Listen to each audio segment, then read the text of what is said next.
Hey everybody. We have been sold like this false bill of goods and lied to so much.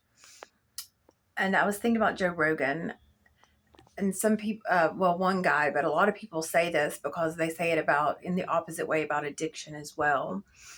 Like people are the way they are because of their upbringing. And it's like that fable or metaphor or whatever it is about like the two siblings, and they grow up in a really like dysfunctional, abusive, addicted household, and the one sibling goes on to be an addict and a miscreant and just like a general loser, like his family and upbringing was. And it was like, well, no wonder I'm this way because look where I came from. And the other one does the polar opposite and says the exact same thing, like, no wonder. Look, I didn't want to be like what I was, raised in. And that's kind of the the conundrum of being a human. That's the thing about Joe Rogan. It's not about his damn upbringing. It's him. We are not our upbringing. We are not our trauma. We are our reaction to all of it. And that's what I'm trying to reiterate to myself. It's not, anything from the past, and it's not the anxieties of the future. It's just like my reaction to it. And if I try to stay grounded and present and just say, okay, this is my goal. This is my dream. I have like goals now. And that's a huge thing. It took me like 34 years to even begin to think that I was worthy of goals. And I think that's step one for a lot of people. I can't be the only person who was going through life, and it never dawned on me that I didn't really have any true goals that were my own. I was just doing what I was told or the polar opposite. And life is such like it's like infinite spectrums of everything, and where it's always like divvy down to like two, like pick a lane, right or left, red or blue, up or down, good or bad. And that's just bullshit. It really is. And all of these lanes, they're like labels and confines and like constraints. I don't know. Let's go with it. All they do is narrow us and like suck the soul out of us, which goes back to why Joe Rogan is so amazing. Because damn, people live and die anonymous losers in the Northeast all the time. That is something with like Yankees, I guess you could say, that I've noticed a lot of. Like they act like they're like a special type of badass or something. It's like, oh God, like the mean streets of Boston or New England. I don't know if it's like the weather. People from Jersey are like hardcore. I've personally met, maybe it's just been like a coincidence, anecdotal evidence, but I have personally met a few people from Jersey, and they're always like, Jersey proud or whatever. Um, but my God, like, okay, that was Joe Rogan. He's not himself because of where he was raised or because of his family. Everybody's tough, but everybody just ends up being, a tough, anonymous loser, or even if you're a success, by whose terms? My family is like successful, and my parents have this real my dad's dead now, but my mom still has it like to her marrow, and my dad did too when he was alive, like this real obsolete point of view where it used to work. It used to not be obsolete, where you could just like get a job and provide for yourself and provide for your family. And my mom used to say, oh, you take care of your job will take care of you, and all this stuff that maybe it worked in the past, and it was like that was a good trade-off. Maybe you weren't like living from the heart or living like your passion, but maybe you could do it enough as long as you could like go to your job, put food on the table, have that stability, and then like still have downtime to do whatever if you weren't like, monetizing a passion.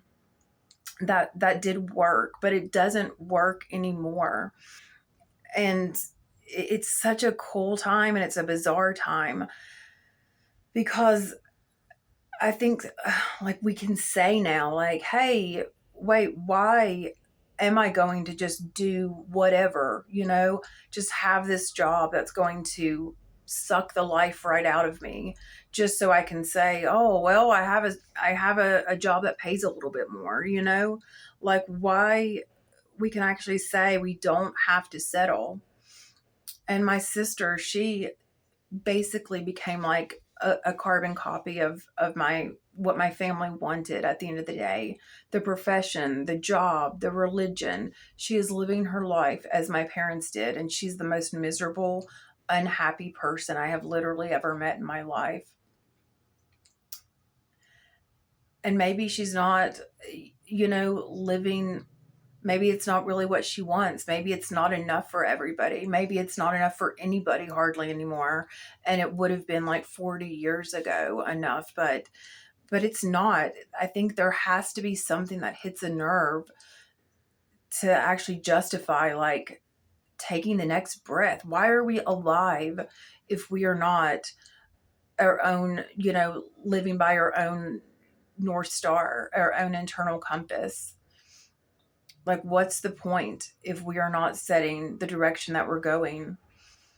And I was feeling kind of like smothered by my dreams and goals earlier today because that sounds great and all, but I have to get back into the workforce now because I need money and I'm sick of like being broke all the time, and you know and I haven't been able to like monetize my writing. So I was really, really down about it. But I had to consciously say, why am I sad? Because it hasn't happened yet. And so I was like projecting, like, oh God, is it ever going to happen? Is this it?